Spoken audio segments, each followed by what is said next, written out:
What's up, guys? Sorry this video is coming out a little bit late. I was recording another video about the shift getting banned, and then I recorded this video, but my mic wasn't plugged in, so my brain is very smooth today, which means I'm not smart. But we do have a few breaking stories to talk about. Mike Clevinger is going to the White Sox, a former White Sox legend. I mean, I think that he's a legend. Jose Abreu has been one of the best hitters in baseball since he arrived from Cuba. He is going to the Astros of all teams. And then also we have an update on Justin Verlander. He is meeting with the Dodgers today, so there's a lot to break down. Make sure you guys hit that subscribe button. Stick around. We talk baseball nearly every single day. This is the best place to be to stay up to date. But first and foremost, before we talk about Jose Abreu, let's talk about Mike Clevinger. I'm going to go ahead and roll these highlights as I'm talking. So he is going to the White Sox on a one-year deal. I believe that he got $10 to $12 million. I don't know the exact amount, but Mike Clevinger, whether you think that his stint in San Diego was a success or not, I would probably lean towards it wasn't a success, but that was in large part because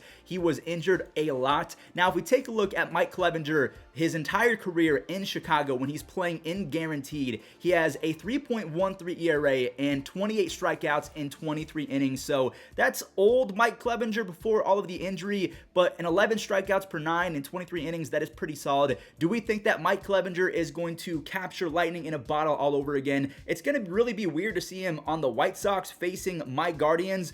I mean, a couple times a year. So again, Sunshine is going to the Windy City. Mike Clevinger is going to the White Sox. And speaking of the White Sox, I cannot believe that I am reading this. Like, this is official. This is MLB Network official with the little, I mean, they got double check marks, so we know we are not being fooled.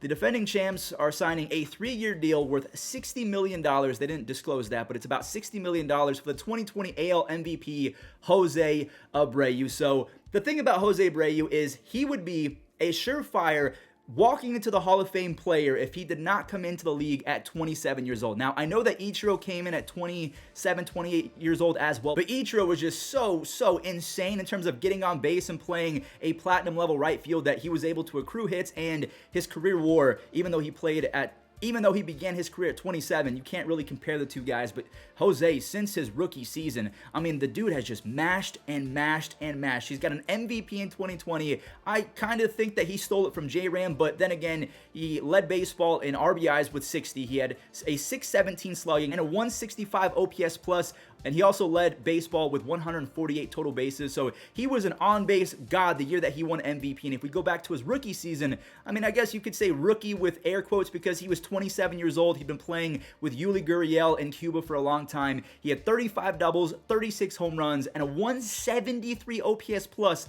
in his debut season while hitting 317. For his career, he's hitting 292 with a 134 OPS plus. Jose Abreu, I mean, I know that he's 36 years old. He is aging right, or he's actually 35 right now, but he's going to be 36 years old. So this is going to cover his age 36, 37, and 38-year-old seasons. I don't know if he's going to suffer from the same fate of Yuli Gurriel, because if you don't remember, Yuli Gurriel, he was really bad when he turned 36 years old. I thought that his career was basically done. He had a bounce-back season along with Brandon Crawford in 2021, and then in 2022, Father Time caught up to Brandon Crawford. It caught up to Yuli Gurriel. Yuli was 38 years old, and they both just completely fell off a cliff. But again, we're talking about a guaranteed 30 doubles. I mean, last year, the home run power was a little down. I will say 15 home runs and 600 at-bats. That's not what we're used to from Jose Abreu. We're used to 30 plus, but he did have 40 doubles. He hit 304 with a near 380 on base percentage and a 133 OPS plus. So the Astros,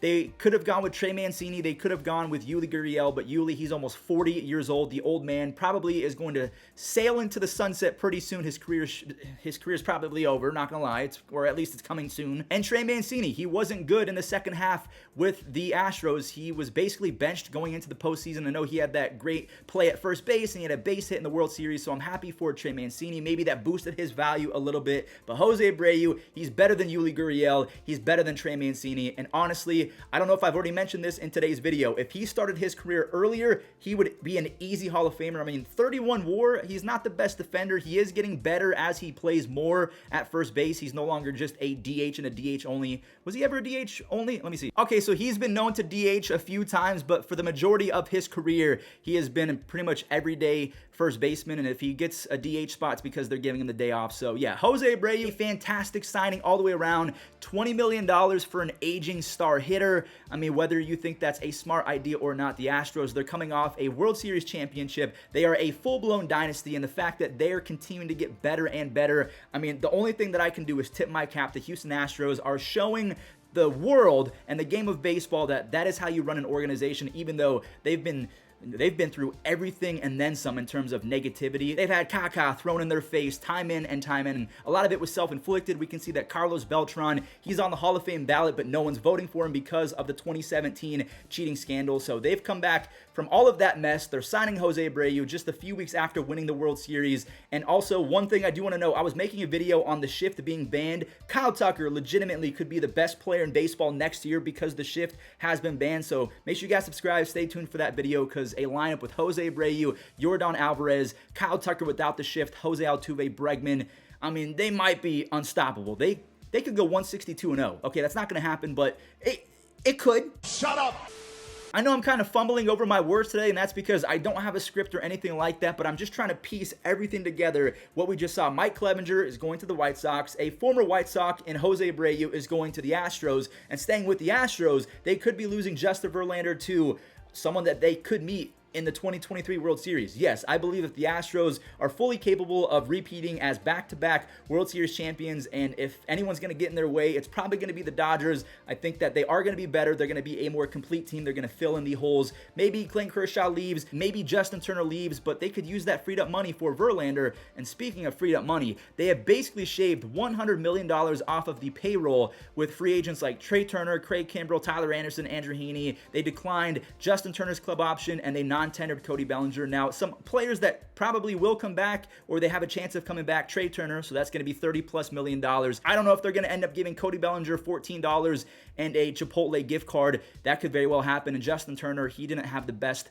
2022, but I mean, he wasn't terrible. So Justin Turner had 13 home runs and 468 at-bats. He had 81 RBIs and only 400. I mean, he was actually fairly productive with runners in scoring position, a 350 on base percentage, a 116 OPS plus. Now, again, he's going to be 38. He just turned 38 a few days ago. So let me know in the comment section down below, what do you think of the Astros improving by signing Jose Abreu? Do we think that teams like the Yankees and the Dodgers are going to go out and spend a ton of money? Because the reports are that JV is not only talking with the Dodgers, but he's talking with the Yankees as well behind the scenes. And maybe the Astros re-sign him as well. That could very well happen. They would have Hunter Brown as a long reliever. Maybe they insert him into that rotation to help out Framber Valdez and Christian Javier and Luis Garcia. And I'm probably forgetting, or Lance McCullers. I know he got shelled in the World Series, but Lance McCullers, he's good. Let me know if you agree with the fact that the Astros are in fact better, or do we think that Jose Abreu at 36 is going to hit the threshold set by Father Time, and he might fall off like Yuli